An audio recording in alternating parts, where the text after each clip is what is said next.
किरोड़ी जी ने लड़ाई की शुरुआत की, वो स्वागत योग्य था, लेकिन युद्ध के मैदान में वो बीच में छोड़ के गए, रणछोड़ दास जी बन के गए थे। अंतिम हथियार किसने मारा, अंतिम लठ किसने मारा, अंतिम बंदूक किसने मारी, जिसकी वजह से दुश्मन ढेर हो गया, जीत उसकी होती है। मैं तो उसी की मानता हूँ। संघर्ष की शुरुआत की लेकिन बीच में छोड़ के क्यों गए? उनको मैदान में आज तक डटे रहना। कहावत सुनी होगी आपने, अंत भला तो सब भला। क्योंकि संघर्ष का दूसरा नाम हनुमान बेनीवाल है और न्याय का मतलब ही हनुमान बेनीवाल है। नमस्कार, मैं अजय कुमार, आप देख रहे हैं बोल हिंदुस्तान और फिलहाल मैं जयपुर के शहीद स्मारक पर मौजूद हूँ। जो धरना प्रदर्शन यहाँ चल रहा था एसआई भर्ती को रद्द करवाने के लिए, करीब 126-27 दिन जो धरना चला, प्रदेश में इतना लंबा धरना चला एक भर्ती को रद्द करवाने का। आज हाईकोर्ट ने फैसला सुनाया कि वो भर्ती रद्द की गई है। 2021 में जो एसआई भर्ती हुई थी उसे रद्द किया गया। और आज खासकर पूरे राजस्थान के लिए एक सुखद खबर है कि जो घोटाले, जो भर्ती माफिया थे, पेपर माफिया थे, उन पर कोर्ट ने बड़ा प्रहार किया है। आरएलपी के कार्यकर्ता हमारे साथ मौजूद हैं। श्रवण जी, सबसे पहले मजबूती से जो खड़े थे राजस्थान के युवाओं के साथ, वो आप लोग थे। कैसे देखते हैं कोर्ट के इस फैसले को? देखिए, बहुत ही स्वागत योग्य कोर्ट का फैसला है। लाखों जो प्रदेश के नौजवान हैं उनके हित में फैसला आया, इससे बड़ी खुशी नहीं हो सकती। ये प्रदेश के अंदर सबसे बड़ी खुशी है और इतिहास का सबसे बड़ा ये आंदोलन है। इतिहास के पन्नों में इस आंदोलन का दर्ज हुआ और लाखों युवाओं का एक जो है सपना था कि एसआई भर्ती रद्द हो, आरपीएससी का पुनर्गठन हो। एसआई भर्ती रद्द होते ही प्रदेश और देश के अंदर अलग अलग हिस्सों में, जो देश के अलग अलग स्टेट के अंदर जो खुशी की लहर देखने को मिल रही है, ये बहुत ही बड़ा ऐतिहासिक फैसला है जो युवाओं के हित में आया। और ये संघर्ष सड़क से लेकर सदन तक किसी ने किया, वो शख्सियत है हनुमान बेनीवाल। हम लोग हनुमान बेनीवाल जी के साथ कंधे से कंधा मिला के इस शहीद स्मारक पे 3.5 महीने से ज़्यादा का समय हो गया डटे हुए हैं। गर्मी के अंदर हमने आंदोलन शुरू किया, इतनी बड़ी गर्मी थी, उसके अंदर युवा सड़कों पे संघर्ष करते हुए नज़र आ रहे थे। फिर बारिश, तूफान, सरकार की यातनाएं, पुलिस की यातनाएं, केस, सारों को झेलते हुए आज जो है ये प्रदेश की सबसे बड़ी खुशी और ऐतिहासिक दिन है। आप कह रहे हैं कि लगातार आप प्रदर्शन कर रहे थे, राज्यपाल के साथ मिलकर आप वहाँ गए, एक बड़ा प्रदर्शन आपने किया, लगातार यहाँ धरना आपका चलता रहा, एक बड़ी सभा का आयोजन ऐसे भर्ती को रद्द करवाने के लिए लिया। लेकिन अब जैसे ही रद्द हुई तो एक क्रेडिट की दौड़ शुरू हो गई है। तो क्या लगता है कि असली लड़ाई किसने लड़ी? क्योंकि एक पक्ष है वो कह रहा कि किरोड़ी लाल मीणा ने इसकी शुरुआत की थी, उन्होंने साक्ष्य दिए थे। हनुमान बेनीवाल को दूसरा पक्ष कह रहा कि वो आखिर तक लड़ाई लेके गए।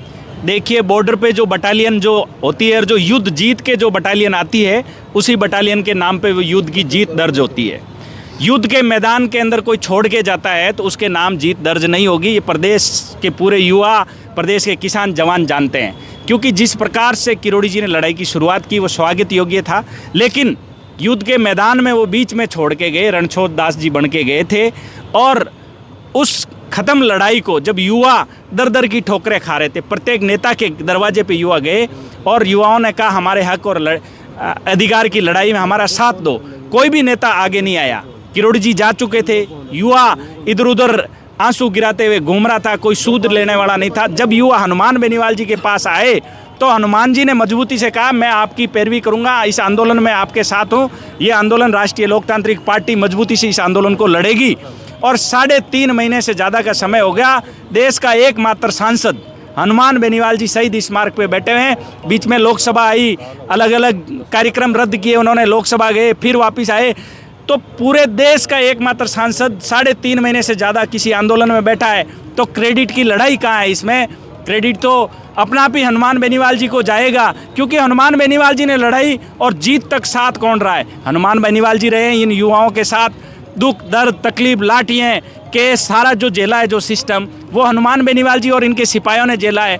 तो किरोड़ी जी मीणा ने, मैं ये नहीं कह रहा हूँ उन्होंने संघर्ष नहीं, उन्होंने संघर्ष की शुरुआत की, लेकिन बीच में छोड़ के क्यों गए? उनको मैदान में आज तक डटे रहना था। खुशी, हम उनके साथ खुशी मनाते, यहाँ शहीद स्मारक पे खड़े रहते, और उनको और भी खुशी है तो वो आ जाएँ शहीद स्मारक के साथ, हनुमान बेनीवाल जी के साथ आके खुशी मनाए, हमें और खुशी होगी। लेकिन ये इस प्रकार से सरकारी तंत्र के अंदर बैठ के आप अनर्गल बयानबाजी करने से कोई फ़ायदा नहीं। प्रदेश और देश जानता है कि संघर्ष किसका है। लेकिन इस एसआई भर्ती को रद्द करवाने के लिए एक पक्ष था जो लगातार मांग कर रहा था, दूसरा पक्ष ये कह रहा था कि जिन्होंने मेहनत की है, जो लगे हैं, उनका क्या कसूर है? तो उनके साथ आज कहीं ना कहीं अन्याय हुआ है, ये ऐसा लगता है? देखिए, हम पहले दिन से कह रहे हैं कि सरकार या तो आरपीएससी उस सारे जो कैंडिडेट उनको ईमानदार लग रहे हैं वो छंटनी करके उनको पेपर में बैठा दें, 5 दिन पहले जो ईमानदारी का ढोल बजा रहा था, 5 दिन बाद वो गिरफ्तार होता है, उसको जिलों के नाम नहीं पता, राज्यपाल का नाम नहीं पता, उसको प्रदेश की राजधानी कहाँ है वो नहीं पता, और मोटिवेशनल स्पीकर बना हुआ कोचिंगों में घूम रहा है, 5 दिन बाद गिरफ्तार होता है, और वो सारी गिफ्ट में आते ही पता चल जाता है कि 30 लाख में इसने पेपर खरीदा। कौन ईमानदार है? ईमानदारी का क्या क्राइटेरिया है? एक गिलास दूध के अंदर 4 बूंद जहर की, अब आप अलग कर लो कोई क्राइटेरिया, कोई गवर्नमेंट के पास मशीन है या कोर्ट भी नहीं कर पा रहा है। जब भर्ती ये हाई कोर्ट और सुप्रीम कोर्ट के तक 50% से ज़्यादा फर्जी है तो उस भर्ती को रद्द करना ही एक मात्र जो है उपाय है। तो ऐसा कोई नार्को टेस्ट कर लो, नार्को टेस्ट में पता चल जाएगा कौन ईमानदार कौन बेईमान। और मैं उन ईमानदार भाइयों से भी कहना चाहूँगा, भाइयों आपने अपना त्याग और बलिदान दिया है तो लाखों लोगों के भविष्य को उज्जवल किया है। आपको दुआएं होगी इन जवानों की कि आप ईमानदार थे, आपके त्याग बलिदान की वजह से पूरे देश और प्रदेश के अंदर मैसेज गया। आप पढ़ने वाले हो, पुनः तैयारी करो, वैकेंसी आपके सामने बढ़ के आएगी और आप थानेदार बन जाओगे। लेकिन चंद ईमानदार लोगों की वजह से बेईमान यदि घूमेंगे तो इस प्रदेश का बंटाधार हो जाएगा। तो मैं उन ईमानदार भाइयों से कहना चाहूँगा कि आपका त्याग बलिदान भी याद रखा जाएगा। आप पुणे लगोगे, आप उतनी उससे दुगुनी मेहनत करके आओ और पुणे लग जाओगे। कहीं ना कहीं मानते हैं कि हनुमान बेनीवाल जिस भी लड़ाई के अंदर कूदते हैं उसको आखिर छोर तक लेके जाते हैं, और ये एक बड़ा मुद्दा हनुमान बेनीवाल के हाथ लगा और उसे आखिर तक उन्होंने पकड़े रखा और आज उन्हें सफलता मिली। क्या लगता है कि राष्ट्रीय लोकतांत्रिक पार्टी के पंचायती राज चुनावों से पहले इतने बड़े एक मुद्दे पर जीत हो जाना प्रदेश के चुनाव में कैसे? देखिए, मैं आपके मीडिया के माध्यम से कहना चाहूँगा कि प्रदेश के अंदर सबसे ज़्यादा आंदोलन किसी के नाम है तो वो शख्सियत है हनुमान बेनीवाल। चाहे बजरी माफिया के खिलाफ, भू माफिया के खिलाफ, पेपर माफिया के खिलाफ, जो प्रदेश के अंदर जहाँ जहाँ दुख तकलीफ और हक अधिकारों का हनन हुआ हो तो सबसे पहले पुकार आई वो हनुमान बेनीवाल और राष्ट्रीय लोकतांत्रिक पार्टी के लोग खड़े। पिछले आप 6 महीने का समय भी उठा के देख लो, 13 से 23 और 18 में पार्टी का गठन किया, 18 से लेकर 25 तक सबसे ज़्यादा किसी ने आंदोलन किए तो वो शख्सियत है हनुमान बेनीवाल। तो निश्चित रूप से यदि युवाओं का, जनता का प्यार प्रेम है वो तो आने वाले चुनावों में मिलेगा ही। लेकिन हमने यहाँ चुनाव और वोट बैंक की राजनीति से ऊपर उठ के इस आंदोलन को हाथ में लिया। जब प्रदेश के पूरे नेताओं ने हाथ ऊपर कर दिए थे, एक भी नेता इन युवाओं के साथ आने को लिए तैयार नहीं था। जो नेता इन युवाओं के साथ आए थे वो मैदान छोड़ के भाग गए थे। उसके बाद में युवा हनुमान बेनीवाल जी के दरवाजे पे आके खटखटाया दरवाज़ा और हनुमान बेनीवाल जी ने इनका हाथ पकड़ के शहीद स्मारक पे आए, आखिरी श्वास और जीत तक यहाँ डटे रहे। बिल्कुल, एक शिक्षक बहुत गहनता से जानता है कि बच्चों के साथ किस तरीके से पीड़ाएं होती हैं। कोई भर्ती अगर आती है फिर उसमें पेपर लीक हो जाता है, परिणाम अटक जाता है। आप इसमें शुरुआती दौर से मैंने देखा, संभवतः आप पहले या दूसरे ऐसे हैं जो इस पर लगातार आप बोलते रहे हैं। कैसे देखते हैं आज कोर्ट के इस फैसले को, आप बच्चों के भविष्य को लेकर? ऐतिहासिक फैसला स्वर्णिम अक्षरों में लिखा गया है। आने वाले भविष्य में तैयारी करने वाले बच्चे जब एग्ज़ाम की तैयारी करेंगे, कोई भी एग्ज़ाम का फॉर्म भरेंगे तो उनके जहन में रहेगा कि ईमानदारी से पेपर होगा और वो ईमानदारी से मेहनत करके नौकरी लगेंगे। और जो पेपर चोर है, जो पेपर माफिया है, जिन्होंने फर्जी तरीके से पेपर खरीद करके हज़ारों माताओं पिताओं को रुलाया था, उन लोगों को रात को सपने में ये फैसला हर बार सपने में आता रहेगा कि यदि अगली बार फिर पेपर हमने कुछ गड़बड़ की तो हमारे पैसे लग जाएंगे। हमारे सालों की जो फर्जीवाड़ा हमने किया है वो फर्जीवाड़ा जो है वो इस प्रकार से इस फैसले में आज आपने देखा किस प्रकार से उन लोगों के नकेल कस दी।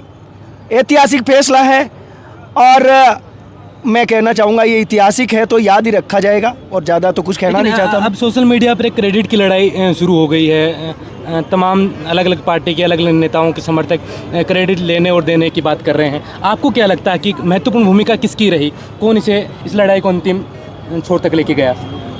बात क्रेडिट की यदि है तो देखो, ऐसा है कि एक कहावत सुनी होगी आपने, अंत भला तो सब भला। अंतिम हथियार किसने मारा, अंतिम लठ किसने मारा, अंतिम बंदूक किसने मारी, जिसकी वजह से दुश्मन ढेर हो गया, जीत उसकी होती है। मैं तो उसी की मानता हूँ। कहीं ना कहीं क्रेडिट हनुमान बेनीवाल को ही जाना चाहिए। मेरा ये नज़रिया है। आज जो एक टीवी डिबेट के अंदर दो बड़े नेता, दो दिग्गज नेता, दो समाज के बड़े दिग्गज नेताओं के बीच जो कहा सुनी हुई, उसको किस तरीके से मैं देखते हैं? किरोड़ी लाल जी के बारे में भी ये नहीं कहना चाहता, क्योंकि वो भी जन नेता ही है, वरिष्ठ नेता है, उन्होंने भी अपना काम किया था, लेकिन मझधार में नहीं छोड़ करके यदि वो लगातार सरकार में जो मंत्री पद है वो ठोकर मार करके हमारे साथ रहते तो आज उसका आनंद ही कुछ और होता। लेकिन उन्होंने सत्ता में रह करके धीमे पड़ गए, मझधार में छोड़ दिया, फिर बाद में दूसरा माजी मिले कौन? हर किसी के बस की बात नहीं है कि आपकी नाव समुंदर के बीच में है, माजी आपके पास है नहीं, तो हिम्मत करके कोई आएगा तो जीत का श्रेय तो उसी को ही मिलेगा। और वो माजी हमारे हनुमान जी थे, अंततः जीत उनकी मानी जाएगी। हाँ, सरकार की हार हुई है, इसमें मैं मानता हूँ सरकार की हार हुई है। माननीय न्यायपालिका ने जो हमारे परंपरा से चला आया जो शब्द है सत्यमेव जयते, उसको वास्तव में आज भी बनाए रखने में, प्रासंगिकता जो इसकी है उसको बनाए रखने में बहुत ही महत्वपूर्ण जो का डिसीज़न दिया है, ऐतिहासिक फैसला दिया है, सदियों तक याद रखा जाएगा। आपने एक बात पूछी कि दोनों के बीच में दोनों वरिष्ठ नेता हैं। देखो, जब खुशियाँ मिलती हैं तो कई बार खुशियों में रोना भी आ जाता है, कई बार खुशियों में पुरानी बातें याद भी आ जाती है, भाव में बह जाते हैं, कोई शब्द बोल देते हैं। इसका मतलब हमें ये नहीं निकालना चाहिए कि इन दोनों के बीच में ऐसा कुछ था। बाकी दोनों ही जन नेता है, दोनों हमेशा साथ रहे हैं, जनता के लिए लड़ते हैं, और जो जनता के लिए लड़ते हैं ना, असली नेता वही होते हैं। तो राजस्थान में ये जनता की सेवा करते हैं, लड़ते हैं, तो ऐसी कोई बात नहीं है दोनों। बिल्कुल। राष्ट्रीय लोकतांत्रिक पार्टी ने 3 महीने से ज़्यादा यहाँ सड़कों पर रुक कर प्रदर्शन किया, और आपने वो दौर भी देखा जिस वक्त एक बार पोस्टर वार का दौर चला था, कांग्रेस के प्रदर्शनकारी यहाँ आए थे, पोस्टर फाड़ने की बात कर रहे थे। शायद आप उस समय आप मौजूद थे, तो आप आगे आए। उस दौर को देखकर आज कैसी खुशी होती है कि एक वक्त जो कांग्रेस की सरकार है जिस पर गंभीर आरोप लगा पेपर लीक का, पेपर माफियाओं को पनपाने का, और आज कोर्ट ने फैसला सुनाया है और आप उस जीत के बीच डटे रहे, कैसा देखते हैं आज का दिन? देखिए, निश्चित ही आज राजस्थान के युवाओं की जो है जीत हुई है। इस लड़ाई के अंदर, संघर्ष के अंदर जिन्होंने भी हमारा प्रत्यक्ष और अप्रत्यक्ष रूप से जो है साथ और सहयोग दिया, मैं उन सबको जो है धन्यवाद देना चाहूँगा।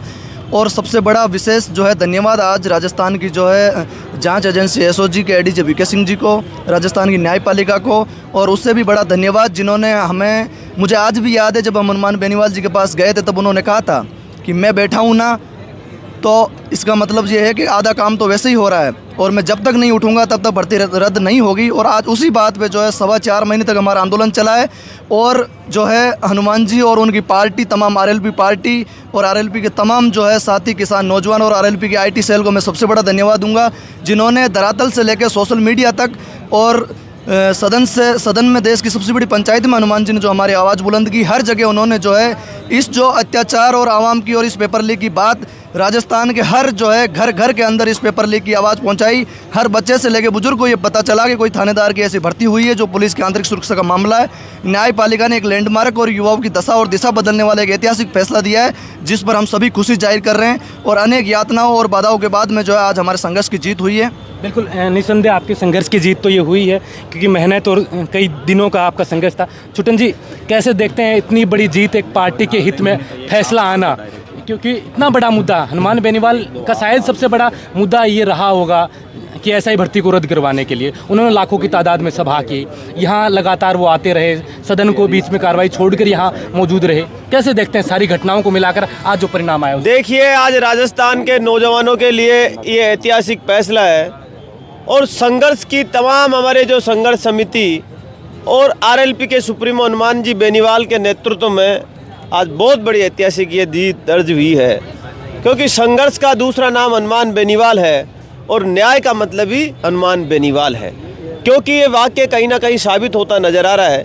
पिछले 6-7 महीनों में 4-4.25 महीने तो इस आंदोलन को हो गए, और इसके दौरान कई ऐसे आंदोलन राजस्थान में खड़े हनुमान बेनीवाल ने किए, जहाँ न्याय की अंतिम उम्मीद हनुमान बेनीवाल से लोग आस और उम्मीद करते थे। वहाँ जाकर उन्होंने न्याय दिलाकर उस परिवार को आए, चाहे उस क्षेत्र को दिला के आए।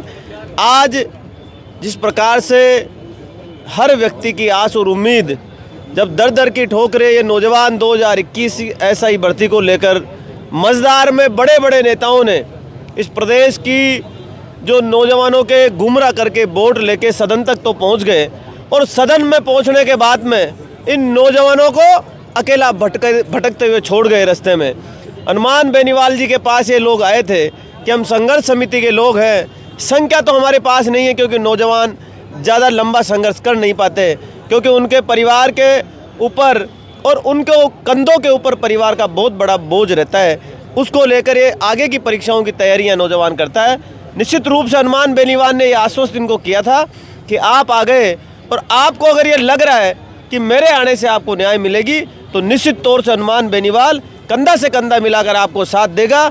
हमने एक बार यहाँ सेम हाउस का घेराव किया और हमने जेल भरो आंदोलन किया और लाखों की तादाद में इस प्रदेश की राजधानी जयपुर में ये साबित किया कि हनुमान बेनीवाल जहाँ न्याय और अन्याय की बात होगी वह हनुमान बेनीवाल सबसे आगे खड़ा मिलेगा। और आज माननीय न्यायालय ने बहुत बड़ा ऐतिहासिक फैसला दिया, जिसे आने वाले समय में ऐसे जो पेपर माफिया हैं, ऐसे कई कोचिंग सेंटरों के मालिक हैं जो बच्चों के भविष्य के साथ खिलवाड़ कर रहे हैं, निश्चित रूप से ये अंकुश लगेगा और नया सवेरा, नया राजस्थान बनने में नौजवानों के भविष्य होगा। छोटन जी, कैसे देखते हैं 2023 के विधानसभा चुनावों के बाद जो आरएलपी की जो हालत हुई थी, जो बैकफुट पे आ गई थी, जनाधार नहीं मिला था, लेकिन ये इतना बड़ा मुद्दा क्या संजीवनी के रूप में अब दोबारा उभर के आएगा पंचायती राज चुनाव में? देखिए, हनुमान बेनीवाल ने ना तो अपने जीवन में कभी किसी से ये आस लगाई कि मैं जिस उद्देश्य से जिस पार्टी का गठन कर रहा हूँ, चाहे मैं सदन के बाहर रहूँ चाहे अंदर रहूँ, लड़ना मेरे को है और ना मेरे को सत्ता का सुख भोगना है। इन्हीं विचारों के साथ हनुमान बेनीवाल पिछले 25 वर्षों से रात और दिन लड़ रहे हैं। आप ये देखिए, ये वही शहीद स्मारक है जहाँ 46 से 47 टेम्परेचर में ये नौजवान हनुमान बेनीवाल यहाँ खुद स्वयं उपस्थित रहकर लड़ाई लड़ रहे हैं। और बड़ी बारिश में जहाँ लोग अंदर घरों के अंदर रहते हैं, तो बारिश के मौसम में भी ये नौजवान लड़ रहे हैं। वो किसान आंदोलन का दिन हम सब लोगों को याद आ जाता है कि हमने 3 प्रकार के मौसम में किसान आंदोलन की लड़ाई शुरुआत की थी, गर्मी, सर्दी, बारिश, और उसके बाद में किसान आंदोलन की 14 महीने के बाद में जीत हुई थी। वही 4.25 महीने के बाद में इन छात्रों के लिए, इन छात्रों के आने वाले भविष्य के लिए, नवे राजस्थान के लिए इन नौजवानों की आज ऐतिहासिक सम्माननीय न्यायालय ने इनके साथ हित किया है। और ये कोई शहरिया लेने की लड़ाई नहीं है, ना तो कोई लोकसभा के चुनाव आ रहे हैं और ना कोई विधानसभा के चुनाव आ रहे हैं। 2028 में चुनाव होने हैं, ना हनुमान बेनीवाल और ना इनकी विचारधारा की जो हमारी आरएलपी पार्टी है कि कल कोई राजस्थान में बाई इलेक्शन होंगे या राजस्थान में कोई विधानसभा और लोकसभा के चुनाव होने वाले हैं जिससे ये प्रभावित करेंगे। निश्चित तौर से हनुमान बेनीवाल तो जहाँ जाता है, चाहे जोजरी, अब आपने देखा होगा लाखों की तादाद में भी सभा करके आए, और सुबह 4:15 बजे जो ब्यूरोक्रेट्स के अफसर अपने आप को हर दरमिता की हम नहीं जाएंगे, उनको रोड पे आके बातें माननी पड़ी। ऐसे अनेक उदाहरण हैं कि जहाँ हनुमान बेनीवाल को और जहाँ आम जनमानस को आवश्यकता पड़ी है और सब लोगों से वो हठात हो जाते हैं और अपने आप को खुटारा घास सा महसूस करते हैं, ठगा हुआ सा महसूस करती है। अंतिम उम्मीद हनुमान बेनीवाल से न्याय की उम्मीद लेकर हनुमान बेनीवाल को जो आम व्यक्ति याद करता है वह हनुमान बेनीवाल खड़ा रहता है।